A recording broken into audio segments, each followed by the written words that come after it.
नमस्कार दोस्तों, स्वागत है आपका आपने YouTube चैनल निवेश बाजार में। और आज हम इस कैंडलस्टिक पैटर्न सीरीज की पहली कड़ी लेकर आए हैं। अगर आप ट्रेडिंग की दुनिया में नए हैं या फिर चार्ट देखकर आज तक ये नहीं समझ पाए कि ये हरे और लाल रंग की लकीरें आखिर कहती क्या हैं, तो आप बिल्कुल सही जगह पर हैं। देखिए दोस्तों, जब हम किसी शेयर, क्रिप्टो या किसी भी फाइनेंशियल एसेट की कीमत को समझना चाहते हैं, तो सबसे पहली चीज़ जो हमें दिखाई जाती है वो है प्राइस चार्ट। और प्राइस चार्ट कई प्रकार के होते हैं, जैसे लाइन चार्ट, बार चार्ट और सबसे पावरफुल कैंडलस्टिक चार्ट। अब सवाल आता है, आखिर ये कैंडलस्टिक चार्ट है क्या चीज़? कैंडलस्टिक चार्ट दरअसल प्राइस मूवमेंट को एक विजुअल भाषा में दिखाने का तरीका है।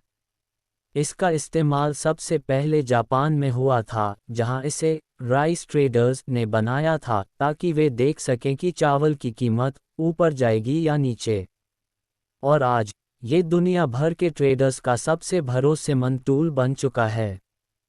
कैंडलस्टिक चार्ट का सबसे बड़ा फायदा ये है कि ये सिर्फ यह नहीं दिखाता कि प्राइस ऊपर गया या नीचे, बल्कि ये भी दिखाता है कि कब, कितना और किस दबाव में गया। यानी सिर्फ प्राइस ही नहीं, प्राइस के पीछे छिपी मार्केट की साइकोलॉजी भी दिखाई देती है। और यही ट्रेडिंग में असली गेम है। अब मान लीजिए आप एक वन डे कैंडलस्टिक देख रहे हैं। इसका मतलब ये है कि उस कैंडल में उस एक दिन के अंदर का पूरा प्राइस एक्शन दिख रहा है कि कितने पर मार्केट खुला, सबसे ऊपर कितना गया, सबसे नीचे कितना गिरा और दिन के अंत में कहाँ बंद हुआ। इन चार चीज़ों को एक कैंडल के अंदर विजुअल रूप में दिखाया जाता है। अगर क्लोजिंग प्राइस ओपनिंग प्राइस से ऊपर होता है तो कैंडल हरे रंग की होती है, यानी बायर्स जीत रहे हैं। और अगर क्लोजिंग प्राइस नीचे होता है तो कैंडल लाल होती है, यानी सेलर्स का दबाव है। हर कैंडल की एक बॉडी होती है जो ओपन और क्लोज के बीच की मूवमेंट को दिखाती है। और एक विक या शैडो होती है जो हाई और लो को दिखाती है। और यही कैंडल्स जब पैटर्न में बनती हैं तो हमें सिग्नल देती हैं कि अगला मूवमेंट कैसा हो सकता है।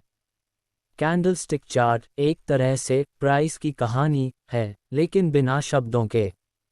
ये कहानी हमें बताती है कि डर कहाँ था, लालच कहाँ था और स्मार्ट मनी कहाँ चल रही थी। तो दोस्तों, अगर आप इस भाषा को सीख गए तो यकीन मानिए आप किसी के भी भरोसे नहीं रहेंगे। आपको खुद समझ आने लगेगा कि मार्केट में कब एंट्री करनी है और कब बाहर निकलना है। इस सीरीज में हम एक एक करके इन कैंडलों की भाषा, उनके पैटर्न्स और उनके सिग्नल्स को डिकोड करेंगे। और अगले वीडियो में हम जानेंगे एक कैंडलस्टिक के हर हिस्से का मतलब क्या होता है। दोस्तों, अभी आपको सभी बातें काफ़ी उलझा हुआ और मुश्किल लग रहा होगा। किसी बिगनर के लिए हो सकता है, पर जैसे जैसे हम इस सीरीज़ में विस्तार से आगे बढ़ेंगे तो सब आसान हो जाएगा। तो बने रहिए हमारे साथ, वीडियो को लाइक करिए अगर आपको वैल्यूएबल लगा हो, और सब्सक्राइब करना मत भूलिए ताकि मार्केट की असली भाषा आपसे कभी छूट न जाए।